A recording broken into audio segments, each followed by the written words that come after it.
ক্রয় মূল্যের উপর মুনাফার হার 60% হলে বিক্রয় মূল্যের উপর মুনাফার হার কত? ক্রয় মূল্যের উপর মুনাফার হার 60% মানে হলো ক্রয় মূল্য 100 টাকা, মুনাফা হচ্ছে 60 টাকা। তাহলে বিক্রয় মূল্য কত? ক্রয় মূল্য যোগ মুনাফা। তাহলে ক্রয় মূল্য যোগ মুনাফা, তাহলে বিক্রয় মূল্য কত দাঁড়াচ্ছে? 160 টাকা।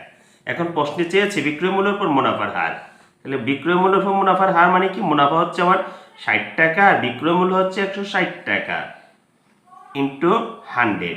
এখন যদি আমরা কাটাকাটি করি, এখান থেকে একটা শূন্য কাটা, এখান থেকে একটা শূন্য কাটা, যদি 2 দিয়ে কাটি, 3 দুগুণে 6, 4 8 দুগুণে 16। এখন যদি আমরা 4 দিয়ে কাটি, 4 দুগুণে 8, 4 25-এ 100, তাহলে কত দাঁড়াচ্ছে? উপরে গুণ করলে 75/2।